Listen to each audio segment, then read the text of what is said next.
So the ending of the year in the way the readings come out are some of the actually some of the harder readings to preach, and I wrestled with this text this week, and I had kind of an aha moment in the midst of it, and it's still something that's pretty fresh to me, and I'm going to share it, and I'll be honest, don't have all the implications of this yet, but I think it was something that opened my eyes a little bit to a new way of hearing this. I mean, so often this is just basically, if you do good to these people, you're blessed. If you don't do good to these people, you're cursed. And kind of end of story. That's the moral. Um, and then you kind of create a sermon around that. And I think there's more to it than that. And one of the things I've been thinking about a lot this week is the way in the both the New Testament and the Hebrew Bible or the Old Testament, they have this vision of the way the world is supposed to be. They really do. And they have well, y'all, everybody knows the phrase that things are going to hell in a handbasket. Well, they have everybody has their kind of own reasons for that. Well, the Bible makes its own case for why that is. And it's interesting sometimes that the people who are most convinced that the world is going in the wrong direction, sometimes they are the ones who maybe embody the exact reason why it's doing that. I love stories. I love a good story. And again, one of the popular stories of the last 20 years has been the Harry Potter novels and the movies. One of the characters in the story who anybody who watches it probably absolutely despises is a character named Dolores Umbridge. Comes out in book 5. She's through the rest of the books too, but she's this person. She dresses perfectly, and everything is just right in her office, and yet it's just really this kind of cloak for this really evil personality. She's a person who loves to torture people. She's a person who loves to because and she has this kind of very strict, this is the way things are supposed to be, and anything that I do to serve the way that these things are supposed to be, no matter how wretched or how evil it is, so long as it's serving these things, it's right. So if I torture children to make this happen, it's right. If I do all these other things, it's right. And it's again, it's just this real smugness on this sense of I know the right way and everybody else doesn't. And I think the reason her character, everybody despises her character, but I think the reason her character works is because everybody can also point to somebody who they think is like that character. And I think part of it is, I think we misunderstand some things. So, for example, the when people come at the Ten Commandments, and I think they sometimes come at it the wrong direction, and I got into a little bit of a controversy in my very first talk. They were doing this was at the time when they were starting to take some of the Ten Commandments out, and somebody asked me, well, as a pastor, what is your opinion on this? And it actually ended up that me and the Jewish rabbi came up with a very similar answer. And our answer was, it really doesn't matter whether they're in the public square. It matters whether people live. And it's interesting that sometimes the people who advocate for them to be in the public square forget about the things that they're putting on those stones in a very public way. There's an old comic, and I wish I could find it. I've used this kind of thing several times, but I've never been able to find this again.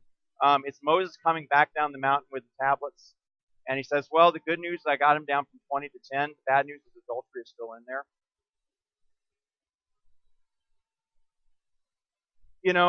But it's amazing sometimes the way that people can justify things or make a case for something of saying, you know what, but hey, because of this, it wasn't really this or whatever. And at a certain point, I think the thing that we have to understand about the Ten Commandments or the I know that people, when you get into the Old Testament, you start reading into the laws and everything like that. Oh, well, it sounds so legalistic.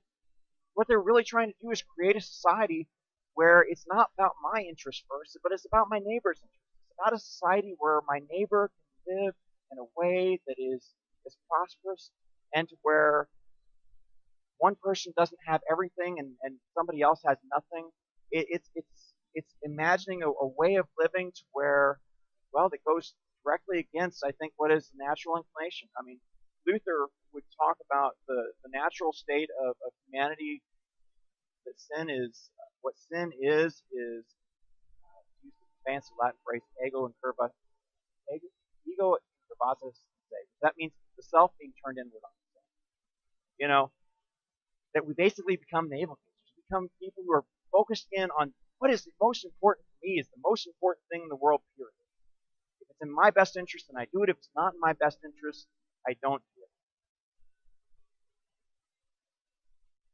Both the New Testament and the Hebrew Bible would say that is a prescription for hell itself. That is a prescription for social isolation.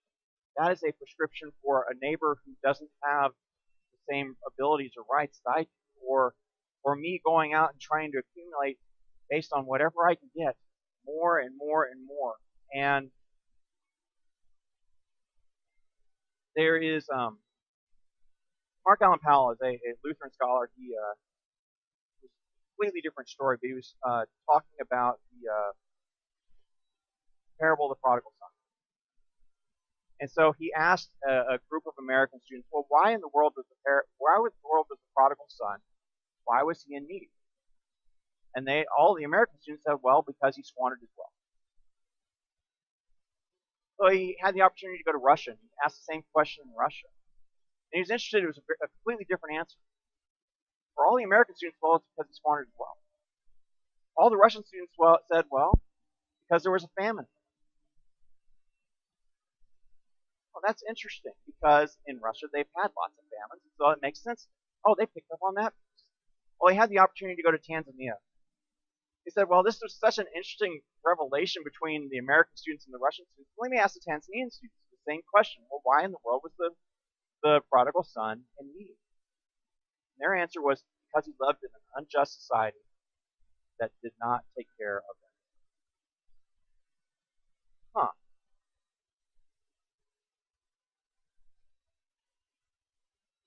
And I think it's interesting sometimes the way that we answer those questions and the way that we think about that.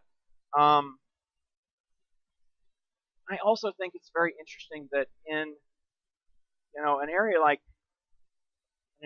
Frisco and McKinney and Little Elm and Salina and Prosper and all the areas around it have grown so fast, where most people are not native, where most people have not grown up here, where there's and you kind of develop on the one hand, it's kind of like a military community where you have people move in, you have people move out, but you don't have the military kind of bonding piece of that. And so it's very easy for people to have, here's my home, I come in, I pull into the garage, I shut the doors, and I don't come out except when I'm going to do other things. And you may not have those places where you make those other connections, or where you see what's really going on in another person's life, because you go to work, come back home, go to work again, maybe come to church for some people. You maybe have a few other places where you're connected. It's so easy to kind of wall ourselves off and not see what's going on in the community around us, or in what's going on in our neighbor's home, or what's going on in their lives. I mean, it wasn't until I started walking around my neighborhood that I really got to know a few of my neighbors, and even there are still lots of them I've never met because they never come out. But I do think that is completely different than the vision for the society that both Jesus, the Old Testament before Jesus, was talking about. That it was designed to be this place where you saw your neighbor, you knew what was going on in your neighbor's life, and that you realized that your neighbor was a place where God could meet you as well. You saw in that other person some element of a child of God. And that a world where you didn't see, A world where you didn't interact, a world where you didn't care what was going on in the neighbor's life, and you could ignore it. That's what that left-hand kingdom was like. Those who didn't see, didn't act, didn't, and I think the big piece is that they're surprised that, well, but you weren't there. We didn't see you. We didn't see you sick or naked or in prison or hungry or thirsty. And that's right. That, I think, is part of what Jesus is saying is, and you didn't see, and that's part of the problem. That's the reason. That's the being turned inward on oneself. That's what I think in some respects, that's what that judgment looks like. And what happens in the midst of that? Well, I think that we end up isolated, we end up lonely, and I think that loneliness becomes in a very real way a spiritual crisis for us. I think that we end up not knowing how to interact um, or reach out or touch. And I think that when you do see things, it becomes overwhelming because, yeah, here's something that happens in Houston or in Florida or across the ocean or wherever, and we begin to think, well, there's no way in which we can do all of this.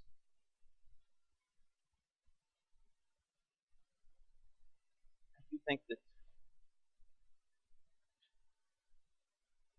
I wonder if the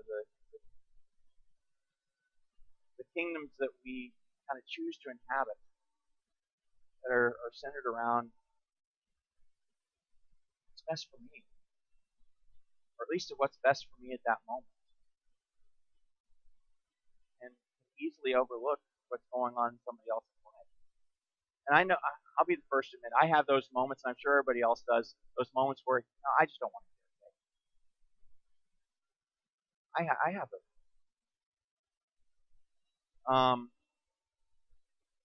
I just don't want to. I don't want to see today. I don't want to be bothered by this today. And I know what I feel like after. And I know that in a certain respect, I know what that feels like. I also know that kind of when Jesus talks about both Jesus and Paul talk about the two great commandments being kind of summation of the 10 commandments. You're to love the Lord your God with all your heart, soul, mind, and strength, and love your neighbor as yourself. Those are turning us out. Those are things that's where, hopefully faith is doing that work of taking our natural inclination of being, hey, I need to focus in on myself and turning us outward to our family, to our neighbors, to the world, being able to see, being able to be present in the midst of those places. And also, again, when you see, it is uncomfortable. It is uncomfortable to see, whether it's a child or an older person or someone who's sick or someone who's in prison or someone who's hungry or thirsty, and you begin to say, well, this isn't right. This isn't the way it's supposed to be. How do we fix this? How do we make this right? And yeah, maybe we don't make it all right on it. Maybe there are some things that we can't fix.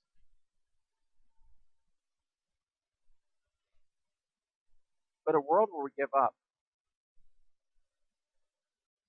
that's not a world that I think Jesus is pointing us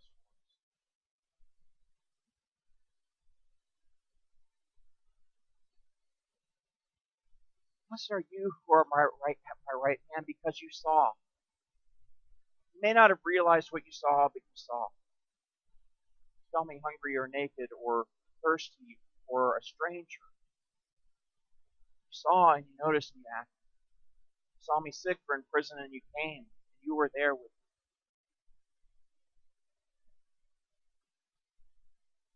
You saw a world where loneliness reigned. You were present. You saw a world where a need was present. And you may not have fixed everything, but you at least gave me something, or at least gave me something. And I don't know what all the right answers are in the midst of this. The more I spend time immersed in the scriptures, the more I realize that it does have this vision for a world that's not, you know, curved in on myself, where it's focused in on just making me happy or at least satisfying the urge of that moment, but it's a world where I notice not only all of you, but the person who I may run into in the grocery store, or may run into in the as I'm walking down around my neighborhood, or as I'm running in the mornings, or whatever it is, and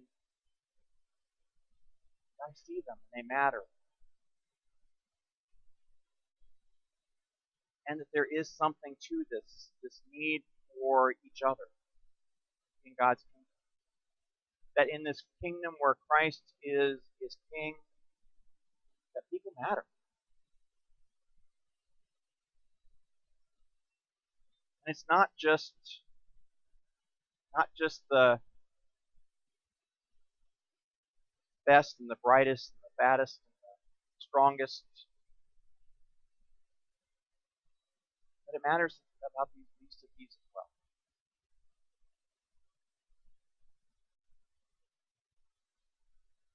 And that maybe, just maybe, as we kind of end up one year, as we move into the season of Advent, as we move towards Christmas, maybe Christ coming to us and being present in the midst of our world, in the midst of, not only in the midst of our church, but in the midst of the world out there. Christ is trying to open our eyes and open our hearts to the places where we can come, and where in just these small ways that God's kingdom can come in us as well. That we can in small ways see the places where God is calling us to say, you know what? I've not given up on this world. I've not given up on you. I'm calling you not to give up on it as well. And I don't know what all the implications of that. But I think in a very real sense for me, it's hopeful that we believe and we trust in a God who is present, who is in the midst of our world, and who does not give up no matter what. And who calls us to believe in a world that can be better. Calls us to see a place where we can move beyond our own isolation, our own loneliness, and to be open to the place where God says, but here is where I am, this brother or sister who's out there in the midst of the world who you don't expect. You may not even know.